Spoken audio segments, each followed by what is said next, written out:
Iya, ketemu dengan saya si nafsu. Loh iya, sebetulnya manusia itu punya nama cuma satu, nafsu. Gak ada nama lain ya. Kalaupun lahir ke dunia, kemudian dikasih nama, itu nama lain yang memberikan bapaknya, yang namanya sebenarnya nafsu juga. Sekarang kalau bukan karena nafsu, lahir gak kita di dunia ini?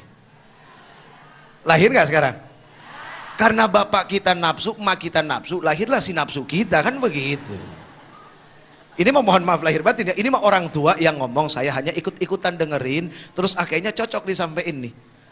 Gara-gara bapak nafsu, emak nafsu, kita nafsu, emak nafsu, bapak nafsu, lahirlah kita hasil nafsu, namanya si nafsu juga. Nafsu itu kan makhluk yang dititipkan oleh Allah kepada kita. Tapi kan nafsu ada yang baik juga, Uji.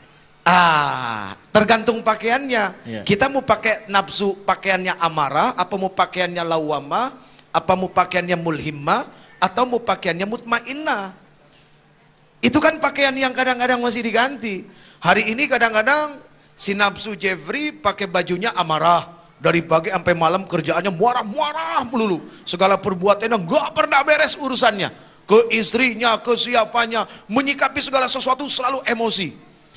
Ya, ini naik emosi, itu naik emosi. Bapak naik turun nggak ada yang emosi.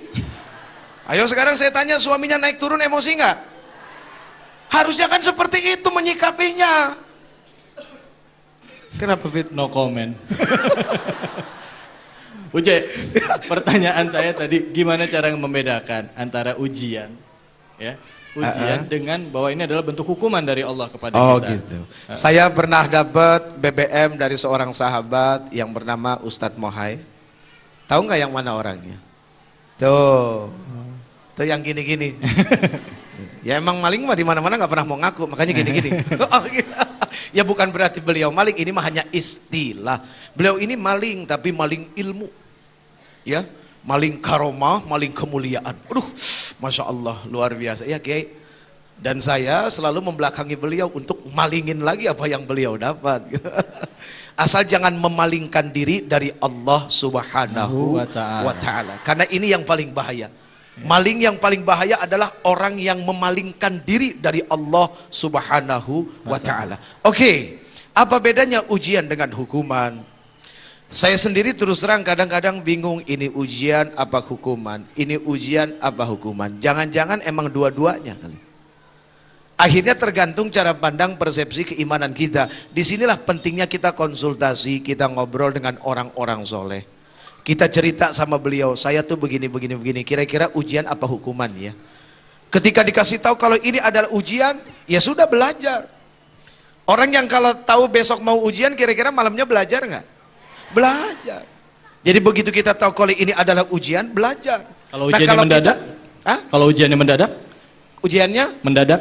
Pelajaran itu sudah diberikan dari lahir sampai kita besar. Subhanallah. Iya. Ibu, di saat kita kecil, Bu, kenapa sampai sekarang kita bisa jalan? Bisa lari, bisa bicara? Karena di saat kecil sifat putus asa itu dicabut oleh Allah Subhanahu wa Ta'ala. Allah Subhanahu wa Ta'ala tidak pernah menitipkan sifat putus asa kepada anak-anak. Gak ada anak-anak yang putus asa. Lihat anak umur 1,5 tahun, umur 2 tahun. Ya Allah, ibu dari bebaring balik badan, balik lagi, bangun, ngerondang, naik kursi jatuh, bludak, pecah. Jalan kepleset, bluak, bibirnya pecah, terus lari-lari lagi. Nggak pernah kapok. Itulah satu sifat yang dicabut oleh Allah Subhanahu wa Ta'ala di saat kita masih kecil, sifat putus asa.